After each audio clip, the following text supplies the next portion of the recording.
Step into video game land. Welcome to Fine Time.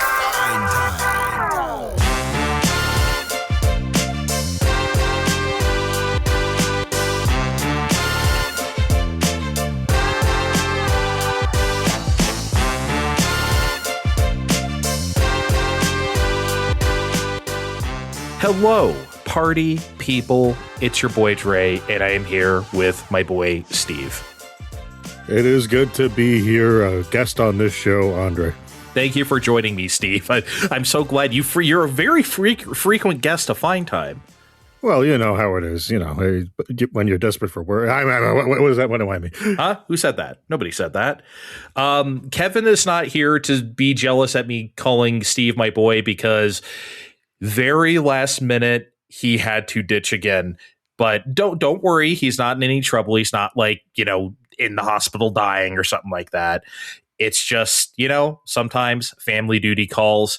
But the reason why I'm telling you guys this is because we have never had to scramble this much last minute to put a show together when someone's been out. So we're apologizing up front. I'm apologizing on behalf of my guest Steve too.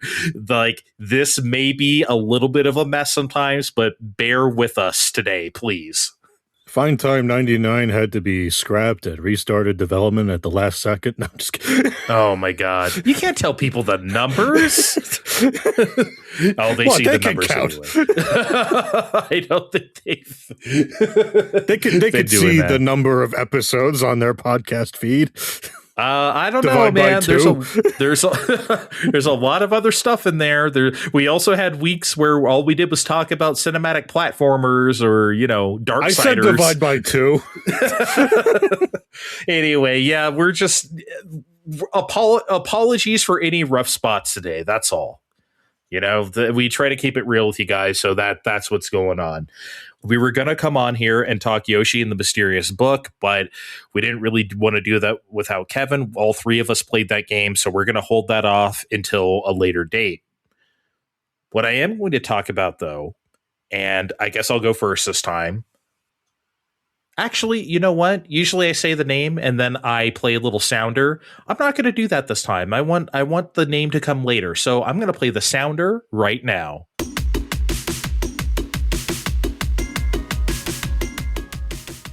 How's that, Steve? I'm switching it What's up. What's the fucking game, Andre? I can't figure what doesn't stress anymore. Oh my God. Okay, chill. Have a chill pill. Do we still have those? I know it's not the 90s, but wasn't that just backdoor talk for crack or whatever? I thought you were going to say Xanax or something. I don't know. Okay. I don't know. No, I don't think. No, I think that's like California take a chill pill, bro. Like that type of shit. Yeah, we had weirdos in New York say that for a time too. It never landed quite as well.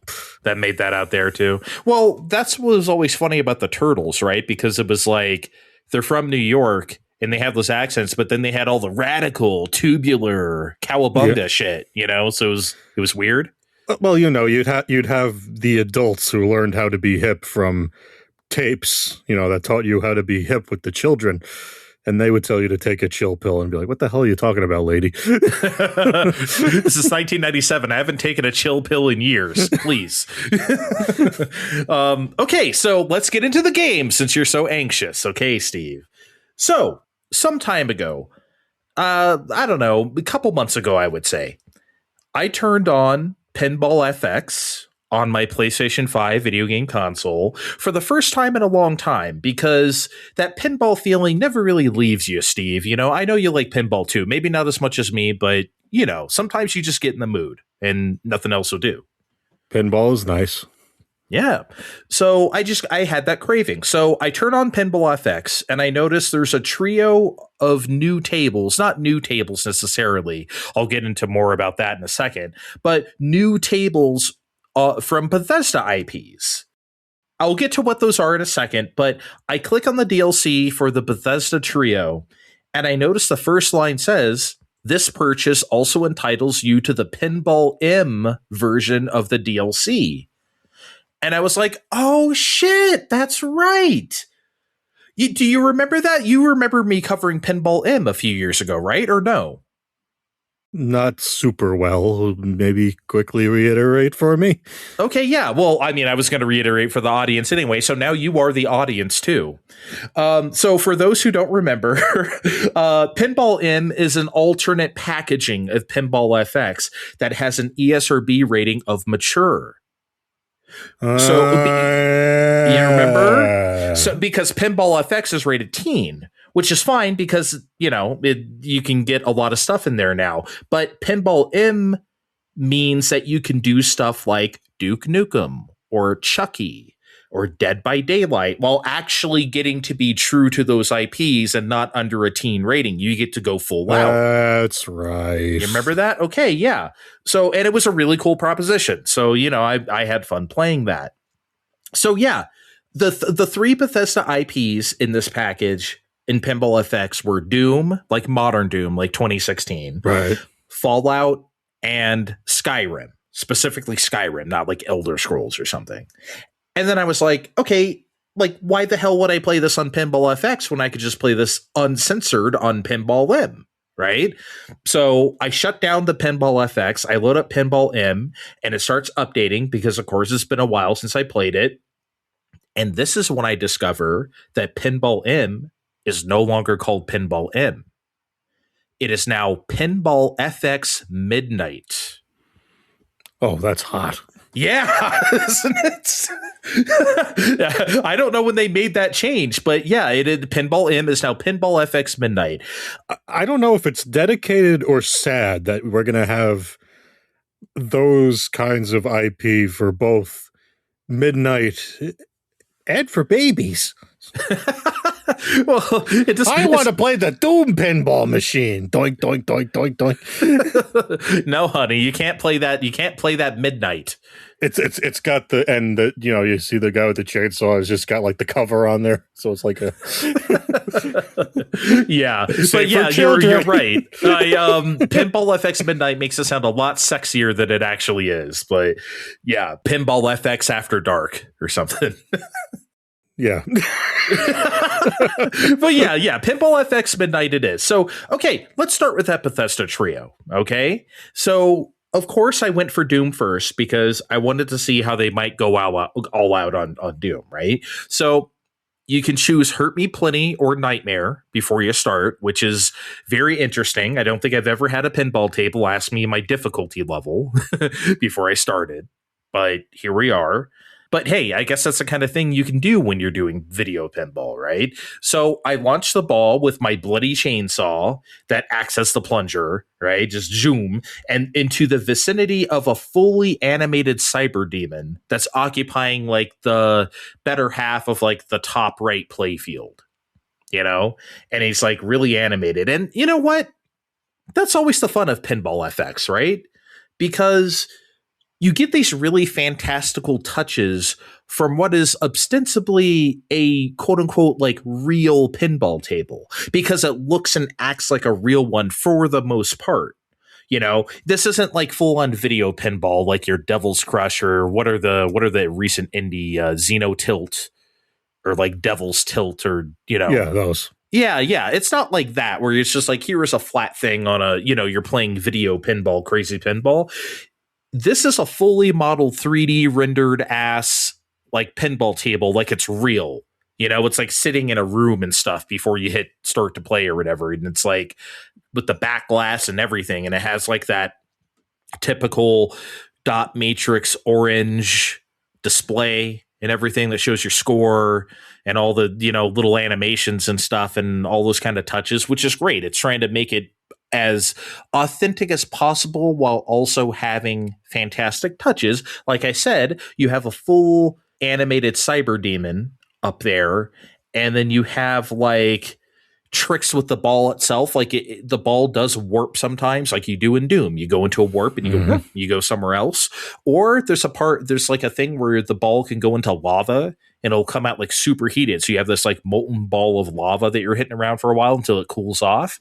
And I think shit like that is really fun. It's like you're getting the best of both worlds. Because like I have no problem with video pinball. I love stuff. I particularly love Xenotilt. I like Devil's Tilt a lot. Xenotilt is even better. I don't know if you played the sequel yet, but I didn't get to, no. yeah, it's so good, so much better.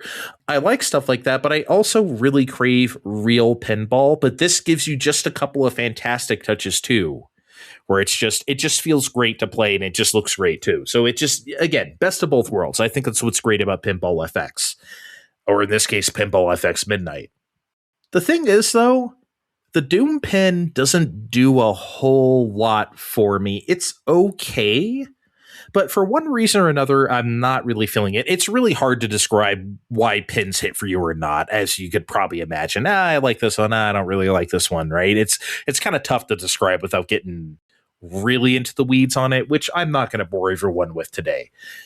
But what I did like a lot more than Doom was the Fallout pen, because it's like really small and compact, and there's this super mutant just talking shit to you the whole time. Like, that's kind of the whole premise of the pen. It's like you are the vault dweller against this one super mutant. All the various like bonuses and modes you can get to trigger on that table revolve around that, which is a lot of fun. It's really fun when a super mutant's just, "You little puny human, where did you go? I'm gonna shoot you now." And he's like shooting the literal table, and it could like zap your ball and shit. It's fun.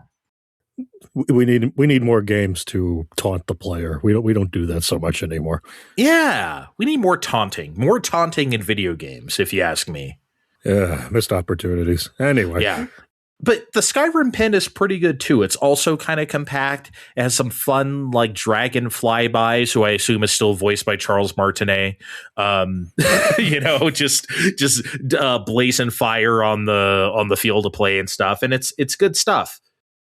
Here's the problem: none of these pins are doing anything particularly salacious and worthy of being in Pinball FX Midnight. Outside of like a couple things in Doom, like I said, there's like the bloody chainsaw or whatever that launches and you have the cyber demon shoot and shit. The content is pretty tame on these Bethesda pins across the board. So why are they here?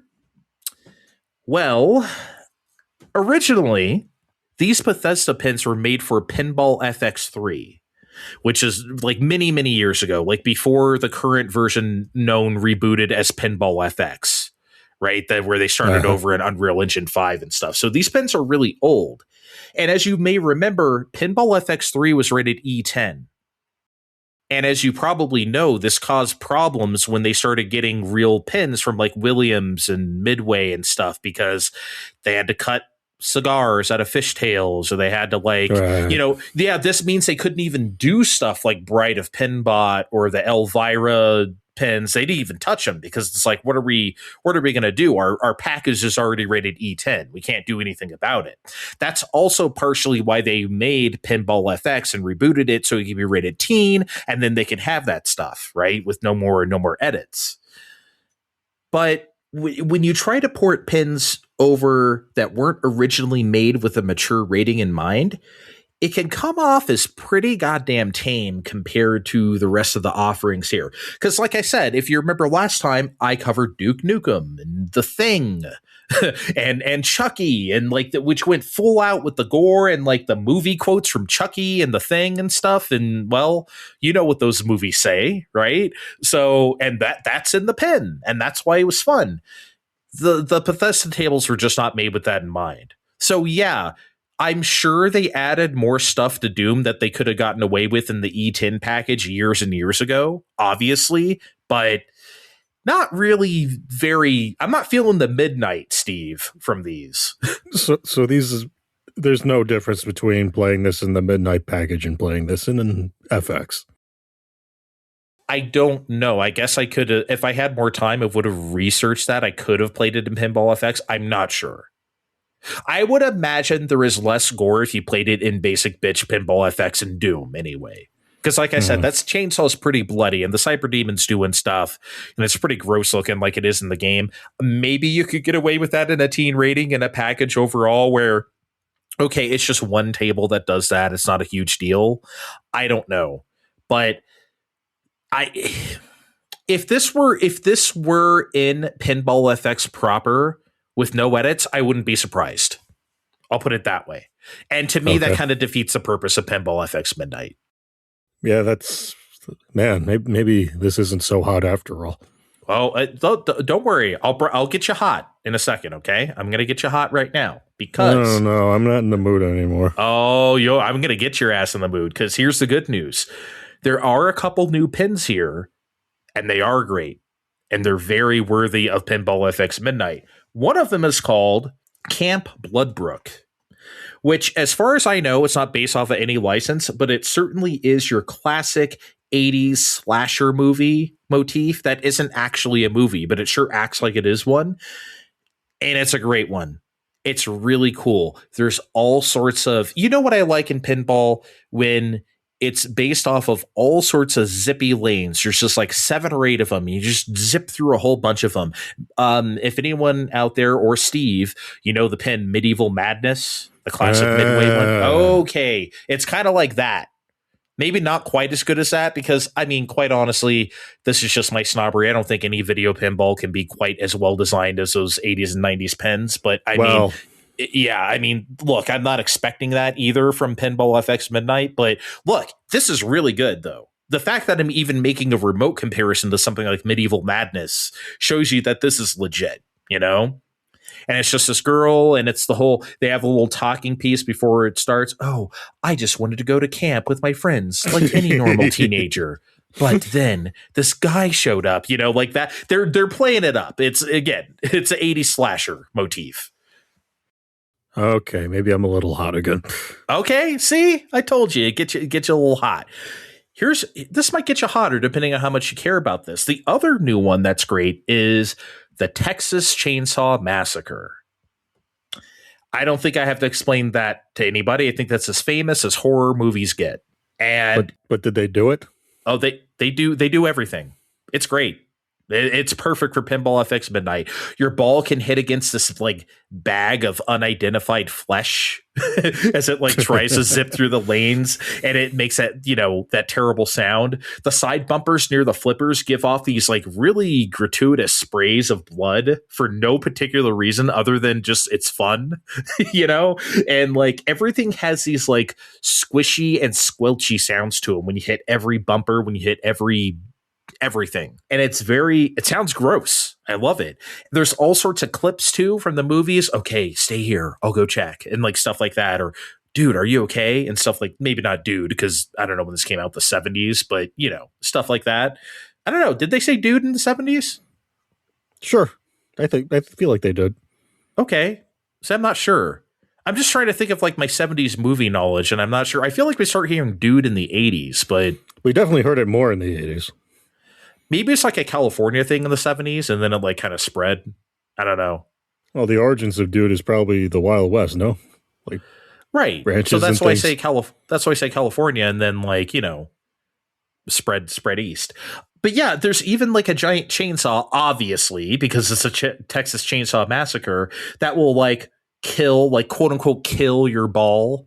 If you get in the way with it, it'll like literally and like slice your ball, and like blood goes everywhere because your ball can bleed. Apparently, it's so silly, you know. It's so ridiculous, but that's why it's fun. It's so over the top, bloody and disgusting and fun, and that's exactly what I want from Pinball FX Midnight. You know, it's also kind of tough too. It's a real tough pin. You ever play Star Trek: The Next Generation? You ever play that? It's been a minute, but yeah. Okay, that shit's hard. Yeah, that's a notoriously hard pin. It's like as hard as that. It's tough. So it's anyone out there who has ever played that pin, you know exactly what I'm talking about. Yeah, but I don't know. That's about all I really got to say about Pinball FX Midnight. I had, you know, a couple. The Bethesda stuff was kind of disappointing, not too midnighty, but the other two I played were good. There's a System Shock table that I did not buy, that I have not tried yet. And I want to try that too. I hope, that could be, you know, that's a good rated mature series. That could be fun, I would imagine. Maybe, yeah. Yeah, so I'll definitely give that a shot too. Hopefully it's based off of like visually based off of like the 2023, 2024 version. That would be great. But yeah, I would imagine that's when it came around anyway. So it probably is. So yeah, enough about pinball for me. That's what I got. Pinball FX Midnight. Did I bring you back to getting hot? Mostly, yeah. Okay. Well, we'll take a shower later, maybe.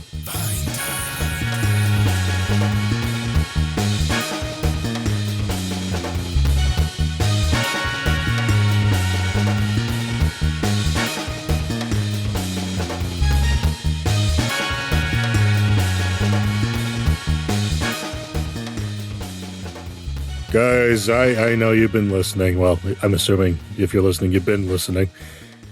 I've been playing the shitty games, and then I finally put my foot down and said, no more shitty games for the time being. I'm going to play something else. For right now. and then, for the time being, until the next time. And then I looked at the calendar and like, oh, Yoshi's Mysterious Book is the other week. And then Andre got mad at me for not reading the calendar right for him. Because it snuck up on my ass. I was like, wait a second, it's coming out like now. What are you talking about? It snuck up on my ass too, all right? But that didn't stop me from, in the meantime, having already started and finishing days before a medium-ish game called Star Ocean First Departure R. I've been sitting on this one for a while now. It's been going on sale fairly recently, too, and that's when I was like, oh, I don't like this game. So I guess I'm already hearing his mind meld going, oh, I guess that's 4 bad games in a row. I look, yeah, it's known. I do not like Star Ocean. I've tried a bunch of them, and I just cannot get into them. I just can't. But, a lot of people like them. But you know what? This is absolutely counting as my cleanser from these other games. And the short answer is it's a B. This first entry is a B for me overall. But I should probably give a primer for some people on what the hell is a Star Ocean, because the original was published by Enix in 1996 when members of Wolf Team weren't thrilled with how Tales of Fantasia development was going. So then they formed Tri-Ace with the goal of making their own Tales of Fantasia with blackjack and hookers. And forget the hookers and the blackjack. No, really, that's what they did. And that's what First Departure and First Departure are. For Super Nintendo. Yes, they did that for Super Nintendo. But then we have First Departure and First Departure R. They made revisions of the first game for international audiences for the first time. We didn't get the Super Famicom version, but I could have sworn there was a PS1 port, but no, there was no PS1 port. They skipped right to the PSP. You learn a lot of things doing research for Fine Time. Fine Time. Fine Time. Let me just hit the button. Fine Time. So what are we doing in Star Ocean? Well, you're Roddick, a kitty sword guy who lives on planet Roke with kitty white mage Millie because it's 1996. And then that's you're both Catman and Catwoman? I thought they were monkeys, but I think they're really supposed to be cats. Like human evolution things. Okay. Not quite there yet. Is it like Dragon Ball Z where there's just random pig people and dog people? No, these people are all this thing. Okay. On this planet. And you're working for your local security adventure guild thing until your planet's infested with a disease that turns people into stone. And Rogue hasn't invented gold needles yet, so it's pretty hopeless until the cast from Not Star Trek arrives to colonize, help the situation. But, oh man, the situation's real fucked because all the sci-fi doodads can't help because patient zero for whatever's causing this thing just vanished 300 years ago. So you gotta hop through not a Stargate to start the game for reals an hour or so in so you can hunt down this fucker for a vaccine. Additional JRPG shenanigans ensue when you pair off with the sci-fi brawler lady and you lose the white mage in the time hole. It's not complicated, I swear. That's a lot. I mean, I remember when I first tried Star Ocean 3 for PS2, a lot happened in the 8 hours that I tried to choke down, and I was just like, nah, I think I'm good. So what are we really doing? We're doing Tales of the Sci-Fi, but on Super Nintendo, but on the PSP, but on the Nintendo Switch. I mean, not exactly. I mean, I know Andre keeps expressing his distaste, and I'm not recalling why at the moment. I mean, can you express why in particular, real quick? Or I don't like Star Ocean. yeah. Well, I've never played this particular first game, obviously, because it never came here until this version you're talking about. But all the other ones I've tried, I just don't like the characters. They're either mad boring, like Star Ocean 2 legitimately made me fall asleep. That might be the first game that ever made me like completely conk out. Star Ocean 3, they were just obnoxious. I couldn't stand those people. They were so annoying. Star Ocean 4, same thing. Do you remember a couple years ago when we tried Star Ocean 6 or whatever it's called for PS5 demo? Remember we tried that? Yeah. Yeah, and I was like, I'm not really into these people either. I know it's just a demo, but like, it's usually the characters for me with Star Ocean. I just don't like them. Okay, so I'm way off base because I'm sitting here going through this game, and I'm coming up to the same conclusion that with discourse that popped up around Kirby Air Riders. Star Ocean is a sicko's game. We're not just going around town to town solving the locals' problems, buying new shit, and moving on to the next thing. There's a small laundry list of skills that you pull skill points into as you level up, and you're going to utilize as much of them fuckers as you can, not only to, get the most out of the game, just to have any hope of finishing it at all. And it's okay because it's not terribly stingy with the level ups, and it's going to give you a decent amount of stat points to fling at shit. But as long as you're not running away, I mean, what are you, a bitch? But your basic shit. Oh, the only games where I'm a bitch is Mega 10. Otherwise, I'll stick it out. Yeah, I mean, as long as you're smacking mooks around, you're fine. But your basic shopping trips and stuff you pick out in caves or whatever, they'll get you around, but you are not going to finish Star Ocean this way. And this game does not guide you through anything at all. There's no tutorials or nothing. I'm presuming the manual it came with might have given you the gist of things. But if you're playing Star Ocean First Departure today, and hey, you might be, it keeps going on sale. It was recently on sale the other week for $10 whole. It might be sitting on a SD card or drive of yours right now. I mean, if that's the case for you, you are going to need some of the robust guides that sickos that have come before us have already written out to teach you things like how things like smithy and accessory crafting really fucking work. Because it's not just a matter of jam points in the thing and make numbers go up because that makes you good. It's a thing to figure out who's really supposed to have the things and who you give the things to. And if you really want money to, invest in the finer parts of these things, you better have boned up on your mineralogy, herbology, archaeology, religion, what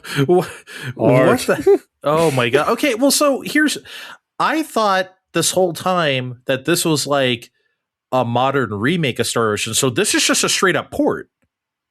It's a port. They upgrade the art and things and for the character portraits, and I'm assuming it runs better than the Super Nintendo version, but so is it like how Square did Romancing Saga 2 and 3 kind of straight up Super Nintendo ports but a bit enhanced? Is it like that? Or I think it doesn't, they're touched up, yes. Okay. There's a bit more going on to it than that, but for all intents and purposes, this is just Star Ocean 1 with a bit more going on under the hood.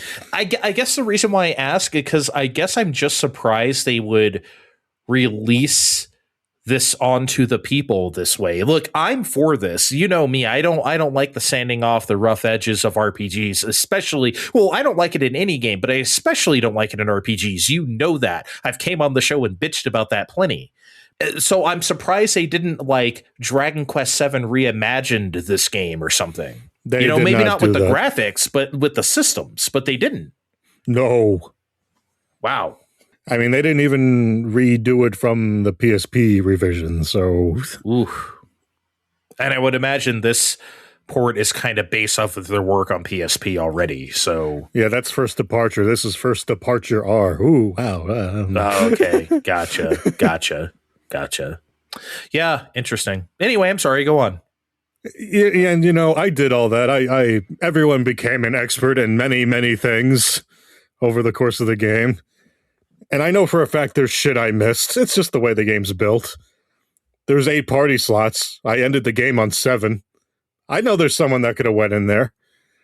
The smithing guide in particular had a few someones that could have went in there. So I know I'm sure there were different choices I was supposed to make in places, or I'm sure I was supposed to wander all the way back to bumfuck somewhere to find someone for no discernible reason.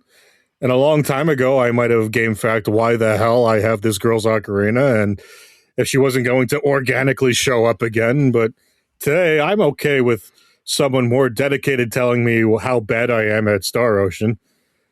I mean, this was a silly time overall, really. I mean, the Star Trek captain learns magic. I mean, space magic, or whatever the game calls it off screen, because of his dead wife, and white mage lady's like, oh, you should feel the thing is in the stars. I'm like, okay, then he's learns all the magic off screen before we reunite the part. Okay, fine, he's the black mage now. Fine, sure. Whoa. The ghost of his dead wife encourages him to learn space magic? No, we just find out that he's more in tune with shit because of his dead. He's more open to learning things because his wife's dead. Okay. Star Ocean is fucked up, everybody. Can you tell?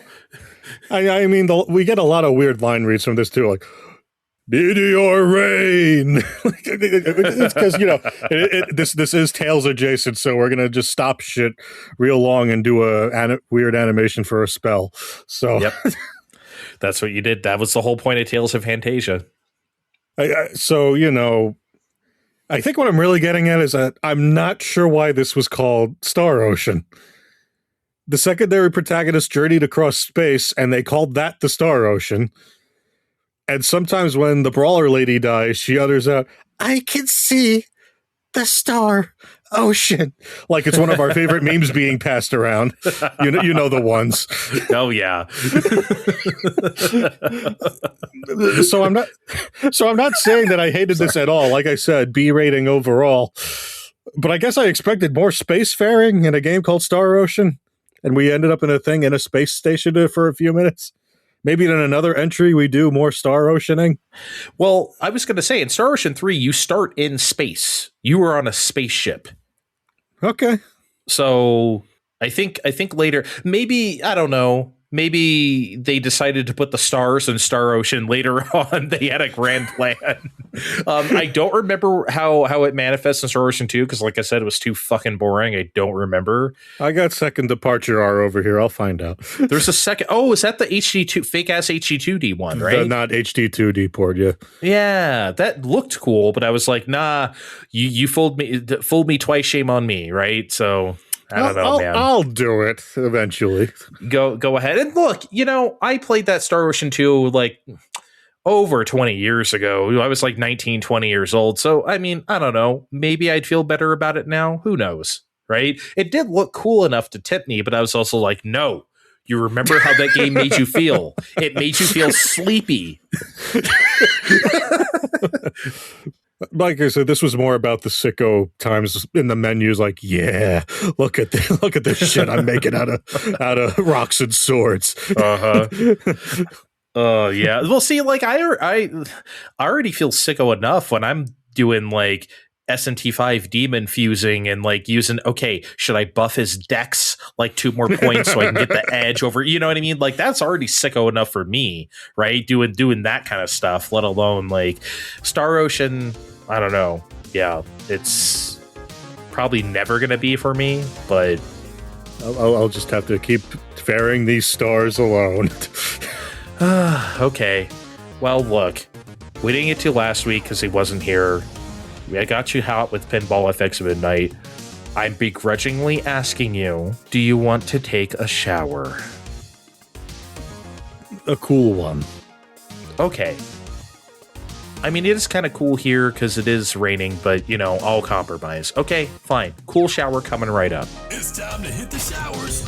We'll be right back on Fine Time.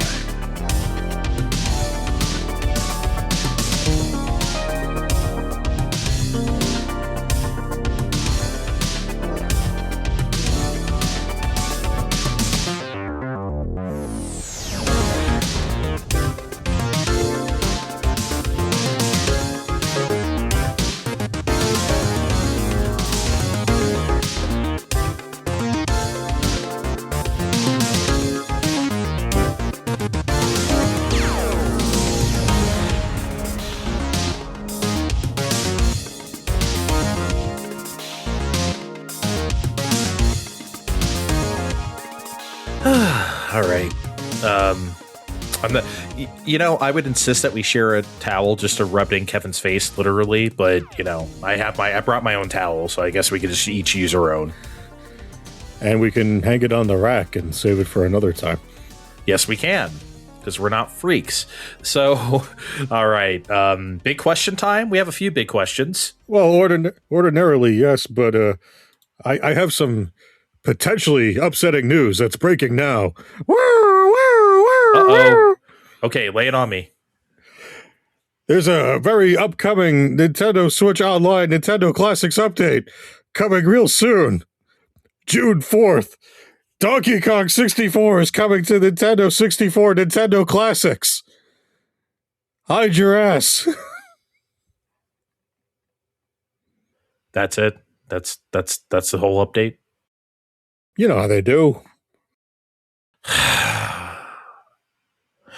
You can't.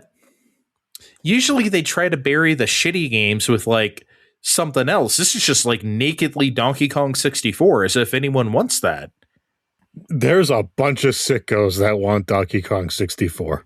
Yeah, and they're fucked up.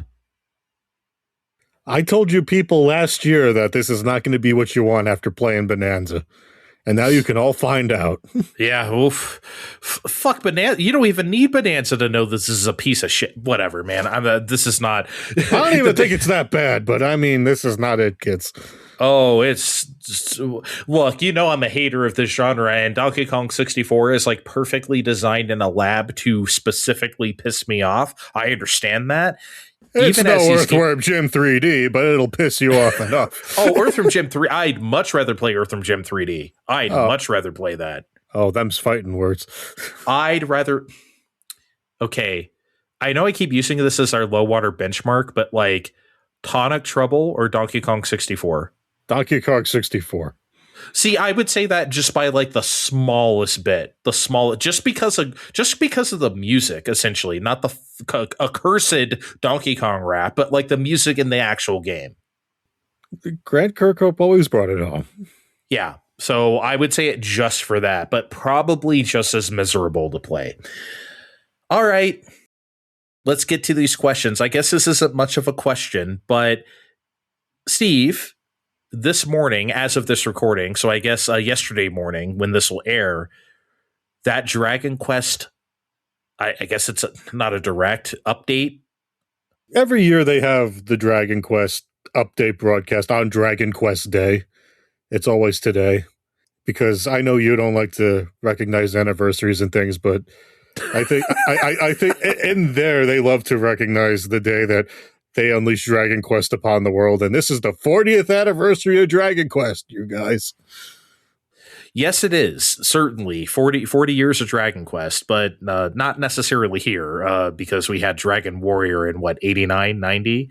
But yeah, in Japan, definitely 40th anniversary. And they had this presentation today, this 10-minute presentation where they finally showed us Dragon Quest 12, The Flames of Fate, but not really, because they admitted that the production of that game hit a number of problems in development, and they restarted development completely.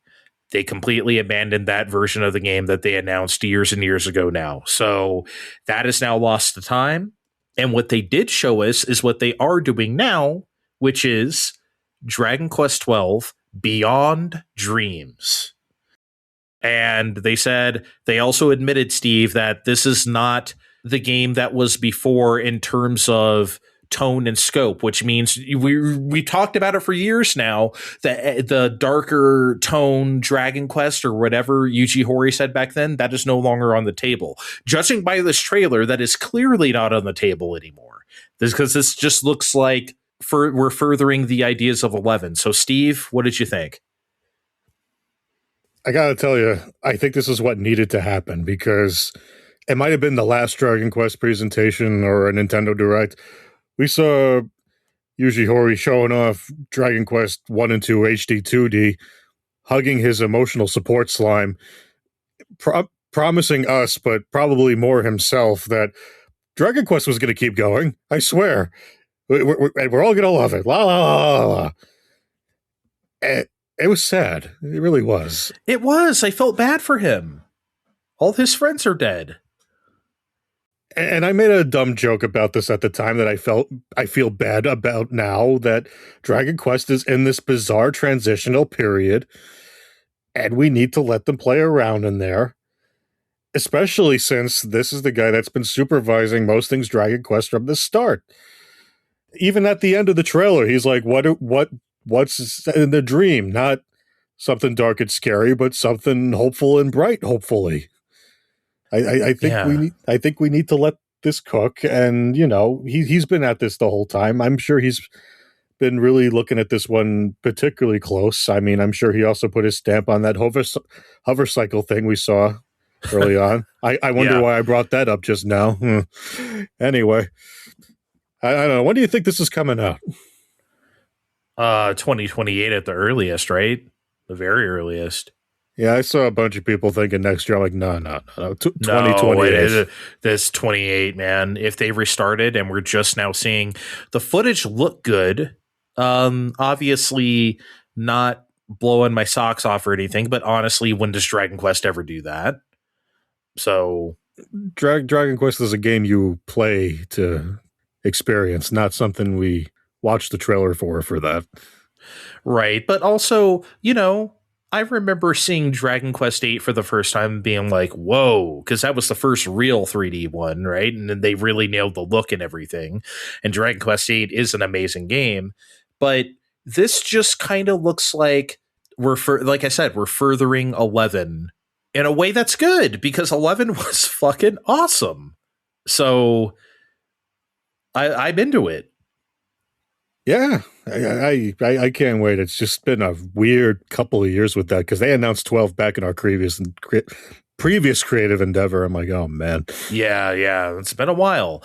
But here's also the thing that I thought was interesting, that he said specifically, this will feature character designs by Akira Toriyama and music by Koichi Sugiyama. So he made sure to say, hey, they're no longer here, but they are here, which means that, like, I would imagine they are probably repurposing the character designs for wherever that dark, edgy game is and touching them up to be, because I can't imagine they look like this before exactly, right? 100%. There's no way. Well, there's that sleepy looking hero, which I'm sure might have been more before, but now he's probably like, I'm tired. They don't let me sleep now. Yeah. And then there's that literal dragon warrior character that also probably feels like, also would have been like, I'm a dragon warrior. But, I'm sure we'll hear about him in the future. That would have been fucking amazing if our English script said, I am the Dragon Warrior. I am the Dragon Warrior 3, the seed of salvation. And you will feel my flames of fate. Love it. Print it. Oh my God. No, I thought it was great that he said that, because he knows that's what people are wondering. Hey, does this include contributions from before they died? And he said, I don't remember if it was that particular Dragon Quest 1 and 2 HD 2D thing where he said, I'm putting my all into Dragon Quest 12 and making sure I do good on the last contributions from Toriyama-san and whatever, right? He said that, right? But that doesn't necessarily mean he didn't really say anything about Sugiyama's music. So I guess the music is there. I don't know what this means for an eventual Dragon Quest 13, if there was ever going to be one. But I mean, look, we know there's going to be one. Square Enix, the company, is going to demand that will happen, Yuji Horii or not, right? But Dragon Quest isn't over. It can't be over because they already announced the new Dragon Quest monsters. That's coming. That's probably going to be before 12 comes out. That'll probably be next year. Are you into Dragon Quest monsters? I've never really I have the Dark Prince sitting there. I need to play it. It's just never really been my thing, I guess. I don't know. And then, I guess other people could play 11S on Switch too. Oh, right. 11S on Switch. I wonder if that's just the PS4 version exactly. Because remember how they backported that to PS4 eventually at 60? And like, I don't know.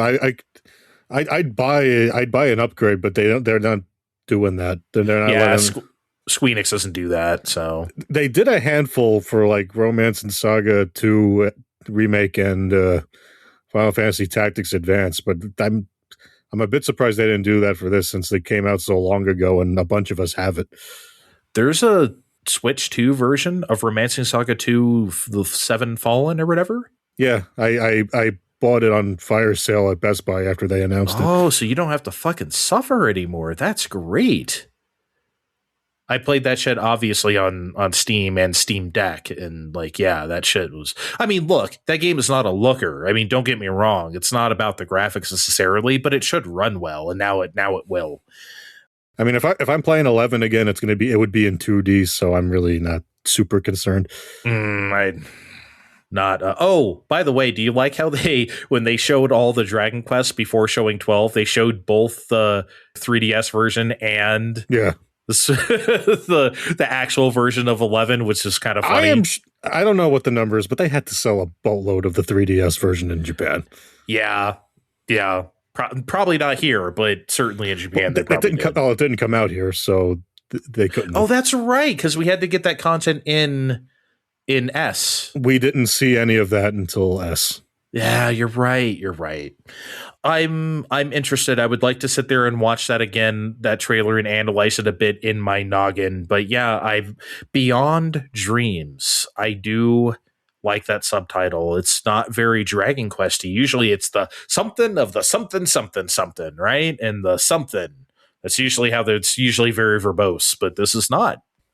Maybe they'll verb it out some more before 2028. I think they're sticking to it. I think this is it. Yeah, probably. At least in English. It may change a bit in Japanese, but Beyond Dreams is nice and concise.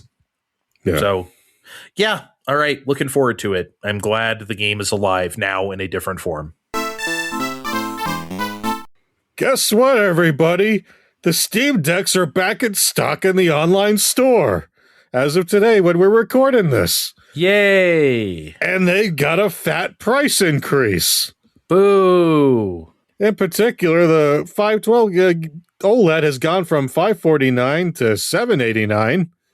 Oof. And the 1 terabyte OLED has gone from $649 to $949. Oh, Lord. Andre, these aren't terribly competitive prices. How do we feel about the GameCube coming out in a reasonable fashion or price point? Or the purported Steam Deck 2? This is a disaster. This is disaster pricing. This price currently makes the Steam Deck the worst value proposition in video games. Straight up. Like, I talked about the PS5 being a bad proposition value after its price hike. What is it, $630 now? I said, I'm not paying that. I'm not paying $630 for a 6-year-old system. For the power of the PS5, I'm certainly not paying $789 for the power of barely a PS4 Pro. I get that it's portable. I don't give a fuck. It's not worth that. For the record, as I'm sure most people listen to the show know, I do have that 512 gig OLED, and I did pay $549 a couple years ago, and that was worth it. It's still worth it. And if it's still that price, like, go for it. Even though it's more expensive than Switch 2 by now $50, and it's significantly less powerful, the fact that you can play pretty much any game on Steam on it kind of makes up for that, and it has other features that Switch 2 can't do. So, okay, yeah, it's not very powerful, but whatever. Now, Steve, it doesn't matter. For $789, fuck the 1 terabyte for $949. That's just completely out of question. Fuck that. Yeah, but the $789, almost $800 for what you're getting here is absurd. When you can buy, well, no, it's not even yet. I was going to say when you could buy a Switch 2 for $500, it's still $450. It's not going to be $500 till September.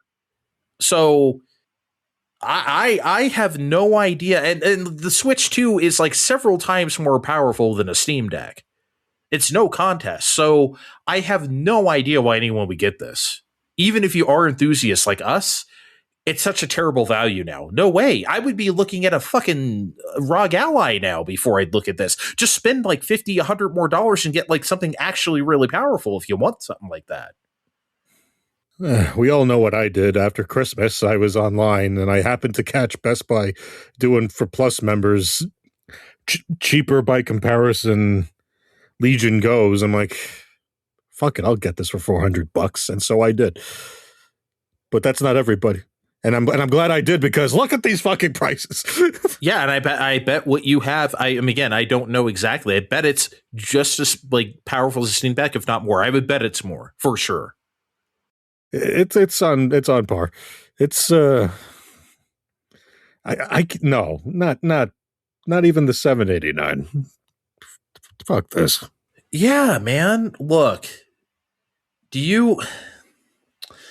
at what point do we have to start saying this is corporate greed? Where does it end, right? Because I would say on Fine Time, we've been fairly, I don't want to say sympathetic to companies, but we've been understanding. We understand the stakes. We understand what's happening with tariffs, especially in this country.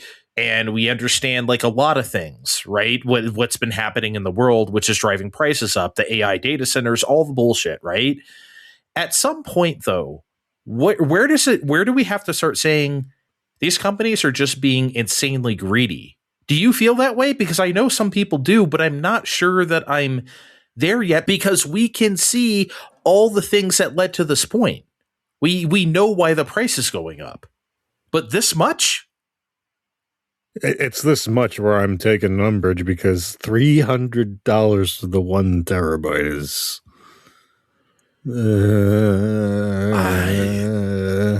it's hard to hide behind parts are expensive. That's not all parts.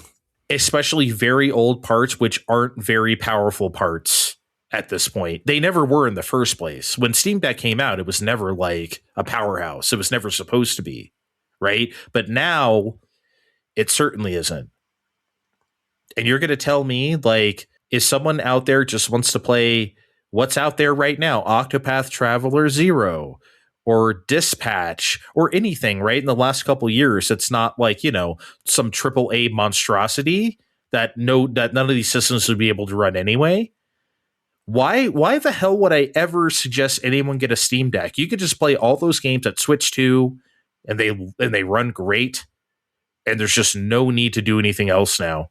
And there's that $500 bundle that comes with the game right now. Yeah. Sure does, man. And you can play actual Nintendo games on it.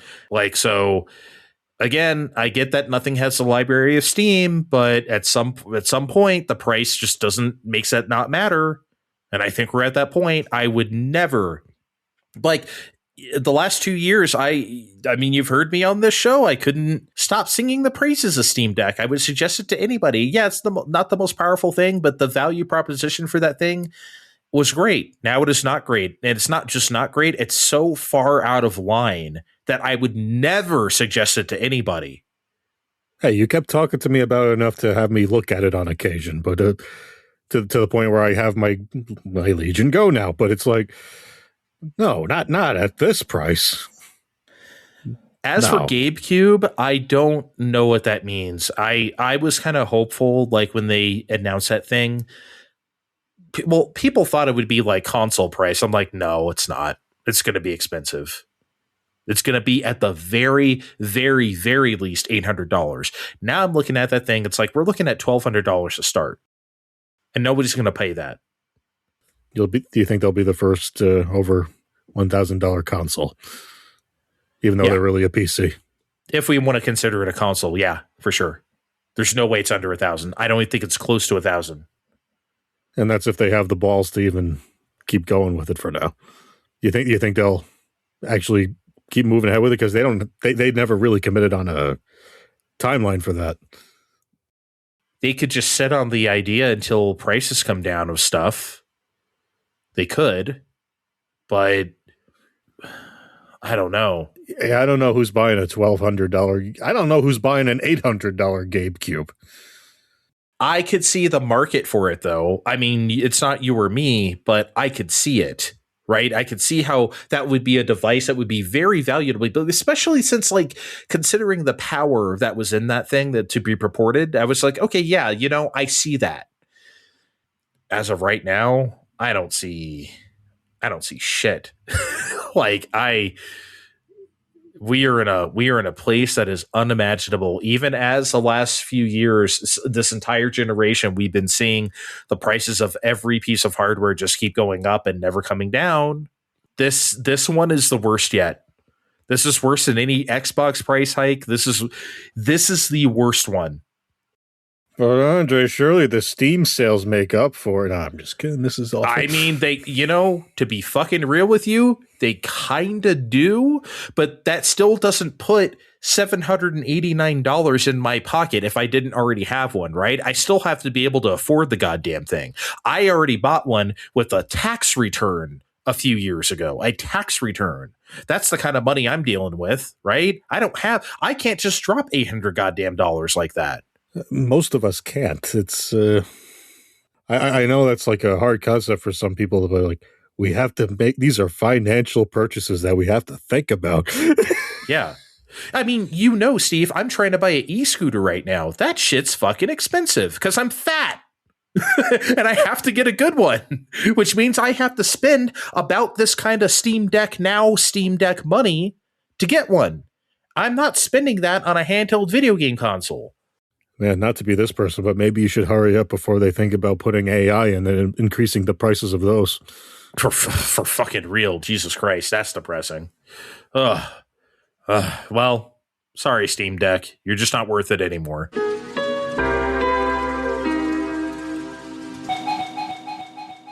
Okay, Steve. On May 25th, Epic revealed a trailer for an upgraded version of Rocket League. They're doing new graphics, kind of like how they've done for Fortnite and stuff over the years, right? They showed new Rocket League. It has grass. Ooh, wow. And they revealed at the end of this trailer that it's running on Unreal Engine 6. And the crowd went wild. Literally, the crowd went wild at this Epic event. Everyone's like, yeah, just like cheering when they saw a 6. And it's just like, Steve, what the fuck? Okay. What the fuck? Dating the show a little bit, I feel like it wasn't terribly long ago that you and Kevin were giving me shit for not being impressed by the Unreal 5 presentation. Where Keanu, everyone's favorite star from Constantine, showing us around Unreal 5. Because you kept treating it like a game, and we kept saying it's not a game. Okay. Reasons aside, I feel like that wasn't terribly long ago. No, it was not. It was like 5 years ago. And we're already talking about Unreal Engine 6. I mean, okay, like... That's not crazy. I don't think the amount of time is crazy, right? What is crazy is that nobody feels like, okay, there's been some really great looking Unreal Engine 5 games, right? Don't get me wrong. It's just that You know what I'll do? And because I'm looking at it right now, full disclosure, I watched the trailer again before we started doing this segment. I still have the window up with the YouTube comments. Let me just read you the comments. Okay? Let me tell you how people are feeling right now. First comment. The next generation of unoptimized games is here. Fire emoji, fire emoji. This announcement sounds more like a threat, TBH. Damn, PowerPoint is going to have some competition now. The cars are shinier now. Time to make room for 150 gig Rocket League on my drive. I'm going to go from 500 FPS to 60. 6 times the unoptimization. Can't wait for half the textures to not load with increased pop-in. Actual definition of insanity. The game is running decent here because they're using a 7090 with 2 terabytes of RAM. So on and so forth. Okay, like you get the point. Nobody's excited about this. You know how this, dude, when Unreal Engine 5, you remember, I mean, despite how you felt about the Matrix demo or whatever, it was like, people were like, oh shit. And we all saw it because it looked great. It looked so much better than what we were doing. It's like, oh my God. And like, and I feel like we got in there. Like, if you look at, I don't know if you played Silent Hill 2 Remake or anything recent that uses it, but like, holy shit, man. When games use UE5 and they really pour it on, it's as good as it's promised to be.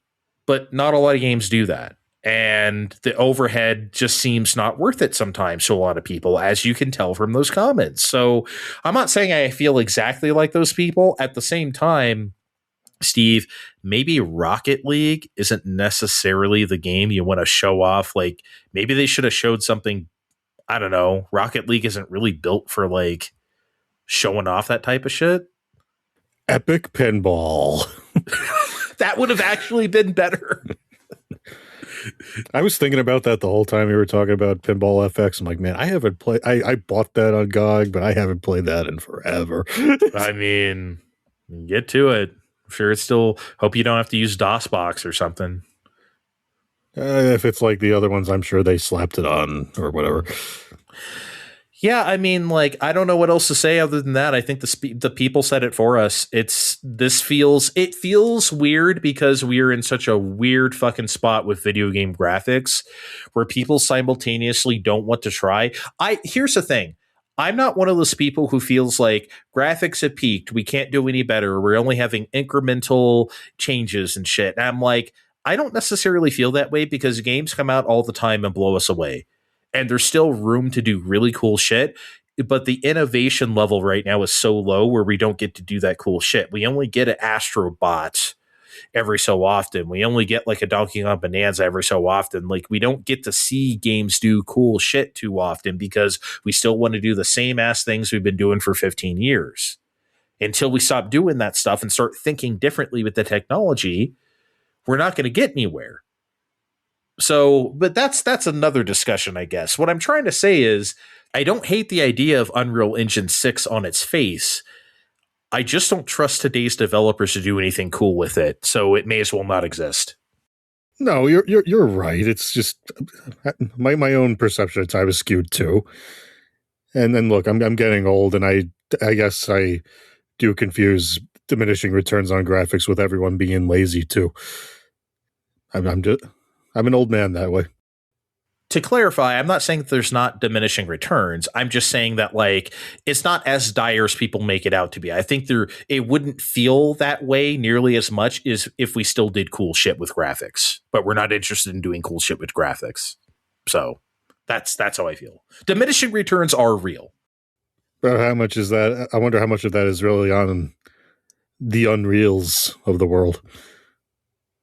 I mean, it doesn't feel great when, like, it feels like every Unreal Engine 5 game, every other one is like fighting against you. Because even when it's a game that goes for performance, like Marvel Rivals uses UE5, right? And that's a 120 FPS game on PS5.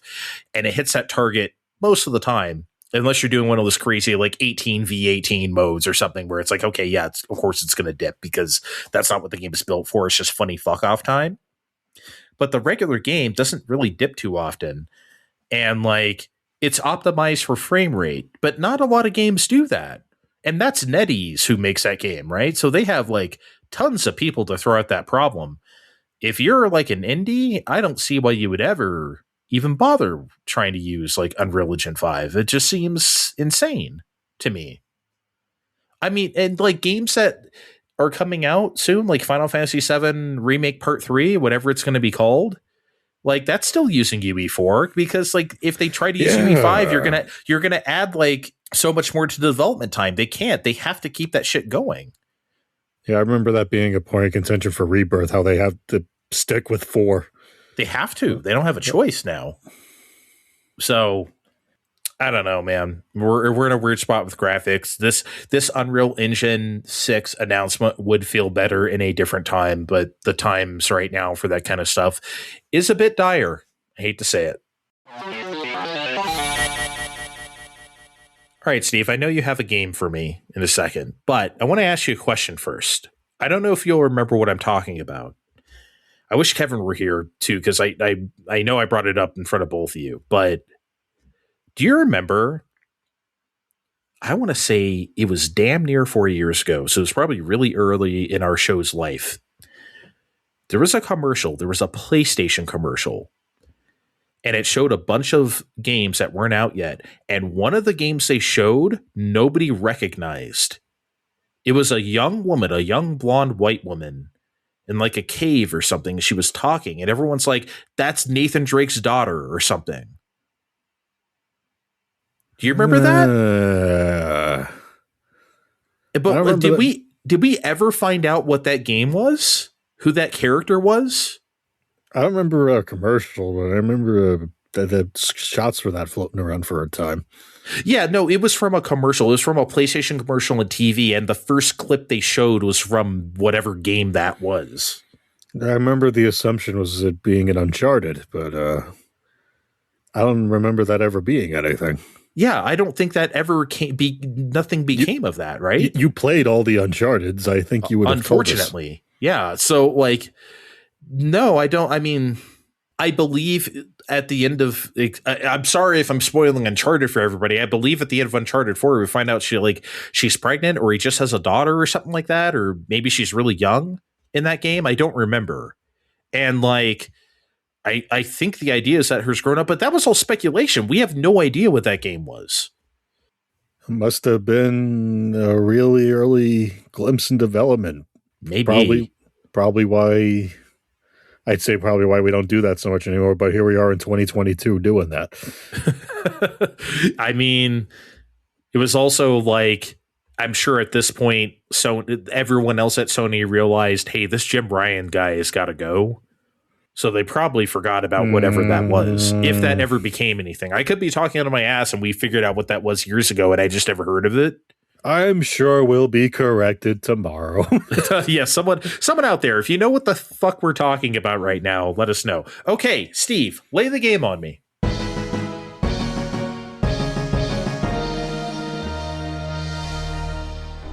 All right, Andre, we haven't played a certain game called Pokémon Real or Fake in a while. Okay, what game are we playing today then? We're playing. It's Pokémon Real or Fake. Oh, okay. All right. And man, I'm looking over all of these, and oh fuck, Andre, I messed up. These are all real Pokemon. The game's over.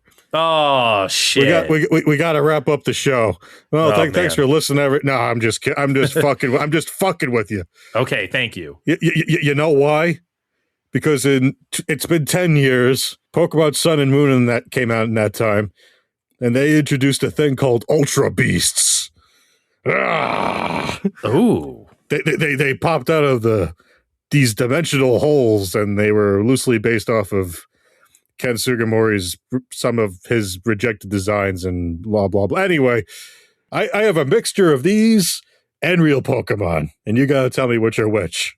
Okay, is this okay? So obviously, I don't know shit about this series.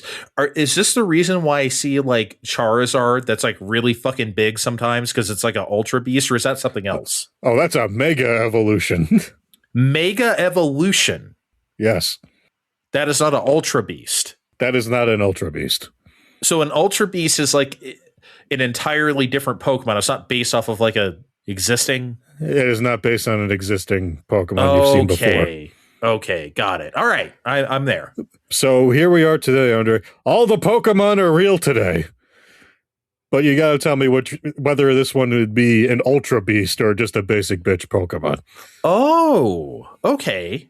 I think, okay, well, I'm not sure I can do that, but I'll try. Based on their names alone. Okay, lay it on me. Our first one is Buzzwole. Buzzwole.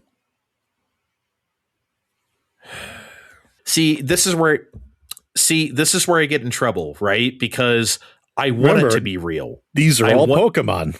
I want it to be. I understand. It's just that, like, I want it to be an Ultra Beast. I would love to be like, oh no, Buzzwole is like terrorizing the landscape. I'm going to go with my gut. I know it always gets me in trouble in this game. I'm going to say Ultra Beast, Buzzwole. Buzzwole is an Ultra Beast. He's a big buff mosquito thing. Big buff mosquito thing. Like it. Okay, cool. All right, start out on a good foot. Get on the good foot. Next one we got is Rillaboom. Gorillaboom? Rillaboom. Man, see, all of them sound like Ultra Beast to me because the names are ridiculous. So I feel like I'm going to be leaning heavily Ultra Beast. Rillaboom. Would it be cheating if I had you describe the Pokemon to me? Or yeah, it might. Yeah, probably. Okay, so don't. Yeah, I'm going to say Ultra Beast. Rillaboom. I feel it. Final answer. Rillaboom's not an Ultra Beast.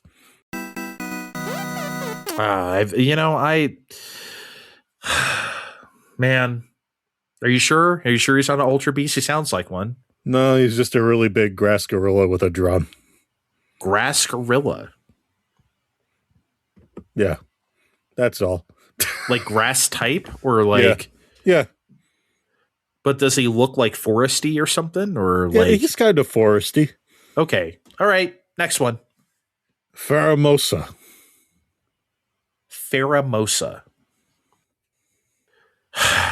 This sounds like some shitty little fucking plant Pokemon that looks like a sprout with 2 eyeballs or something. Pheromosa. I don't think that can be an Ultra Beast. I'm not buying it. I'm going to say regular basic bitch Pokemon, Pheromosa. Pheromosa is an Ultra Beast. Whoa! What happened? Yeah, it's some kind of weird, I think it's a weird kind of bug thing that popped through. Okay. I don't know, man. Fine. Sure. I guess. Next one. Naganadel.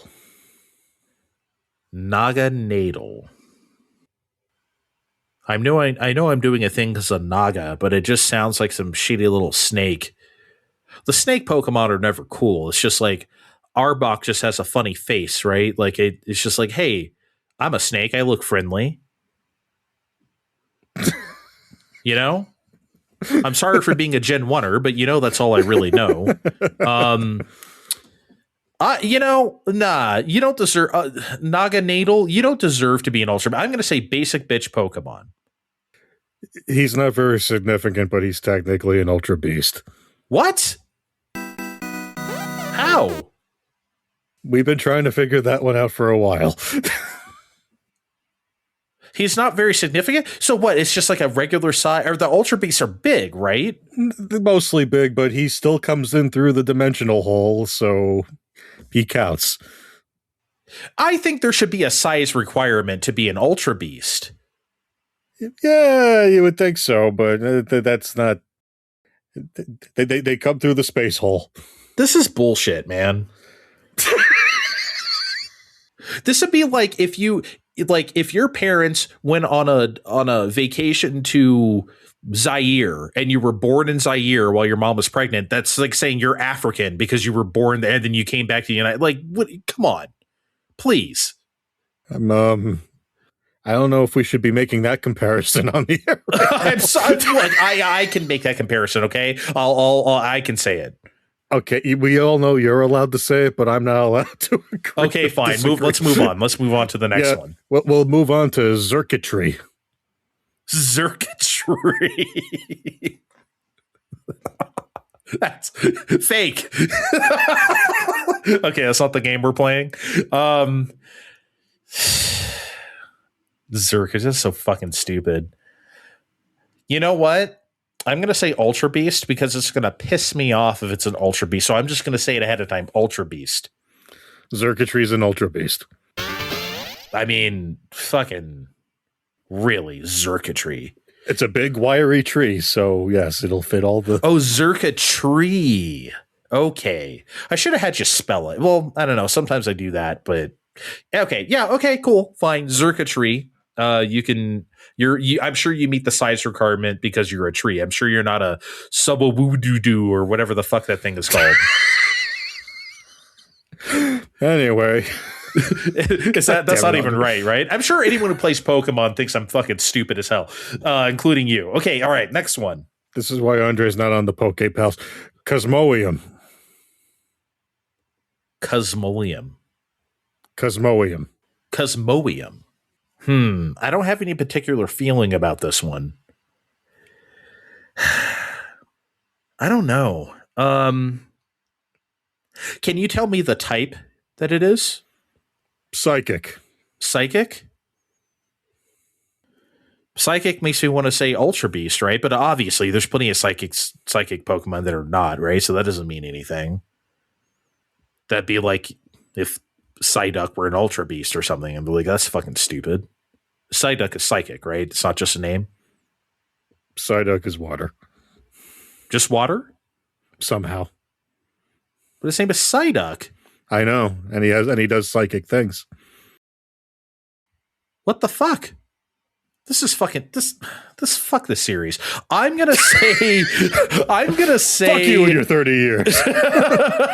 I'm gonna say basic ass Pokemon. He is a basic bitch Pokemon. All right. I had no real feeling about that. That was just a coin flip for me. All right, next one. Celesteela. Yes.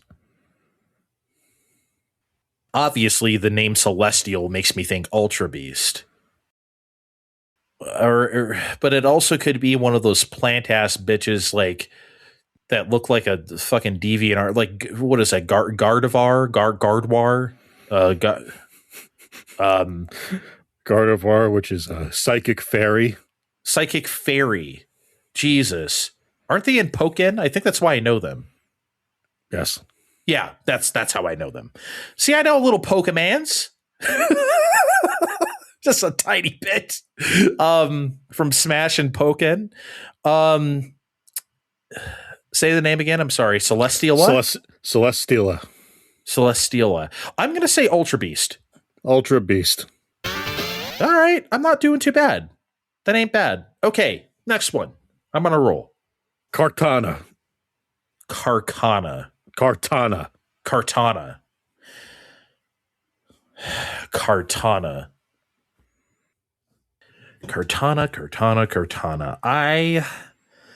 I'm not getting a good feeling from this one either way. I'm going to say basic bitch Pokemon. It's an Ultra Beast. Okay. I mean, what does it look like? It's the smallest one, but it also cuts things up into tiny pieces. Ooh, that sounds violent. There's I forgot what it says when you slow down the Japanese audio, but it's like, but it was something. Man, I didn't have enough time to research all that in advance. Sorry. No, it's fine. But it's just like, I'm just thinking like, Kartana cuts Poliwhirl into pieces. Poliwhirl fainted. or something. Yeah, not in the children's show. Oh, man. All right, next one. How many more do we have left? 4. Give me 2 more. Victini. Okay, that's a name I've heard before. I just don't know if it's an Ultrabeast. I've heard that before. I'm going to say Basic Bitch Pokemon. Basic Bitch Pokemon. Okay, yeah. I figured as much just because it's a name I heard, and I was like, that doesn't mean I couldn't have heard of an Ultrabeast. But yeah, I felt okay about that. Okay, one more. Guzzlord.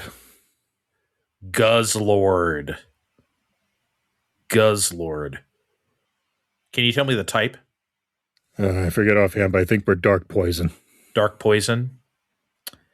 Sounds kind of Ultra Beasty.